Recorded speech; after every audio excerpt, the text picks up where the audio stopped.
बिस्मिल्लाहिर्रहमानिर्रहीम। अस्सलामु अलैकुम वरहमतुल्लाह। आज की इस वीडियो में हम क्लास 3 की आसान सिंधी जो बाद स्कूलों में क्लास 6 में भी पढ़ाई जाती है पढ़ेंगे। ये book Sindh text book board Jamshoro Sindh की जानिब से शाये की गई है। सबक ॾहूं 6, 10वां सबक 6 के बारे में। अब जो मैं पढ़ा रहा हूँ आप वो मेरे साथ पढ़िए ताकि आप भी सिंधी के अल्फाजों की सही अंदाज में अदायगी कर सकें।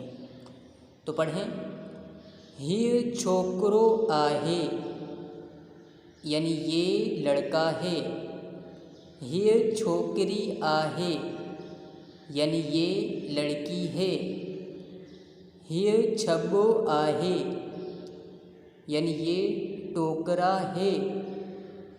हीअ छब्बी आहे यानी ये टोकरी है। इस सबक के नीचे दिया हुआ है छा। छा का मतलब होता है क्या। यहाँ पर 2 सवाल दिए हुए हैं, इन सवालों को मेरे साथ पढ़िए। हीअ छा आहे यानी ये क्या है। इसका जवाब हम यूँ पढ़ेंगे, हीअ हिक छट आहे यानी ये एक ताज है। छट कहते हैं ताज को। सवाल नंबर 2 मेरे साथ पढ़ें।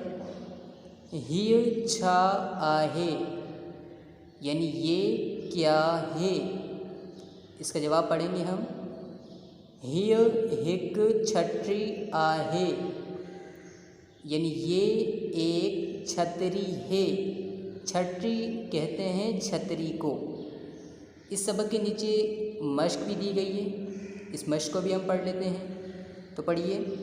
छित यानी छत। छाप यानी छापना। छोट छूट कहते हैं घटना या फिर कीमत में कमी आने की हालत छूट कहलाती है। आगे पढ़ें। छापो यानी कपड़े नापने के लिए लकड़ी से बना हुआ एक ठप्पा होता है जिसे छापो कहते हैं। आगे पढ़ें। पुच्छ यानी पूँछ।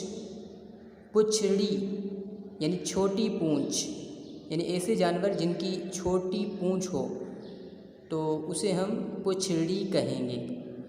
आगे पढ़ें। छिरक यानी छिड़कना। अगर आज के सबक में आपको कोई बात समझ ना आई हो या कोई लफ्ज़ मुश्किल लग रहा हो तो आप कमेंट्स में मुझसे पूछ सकते हैं।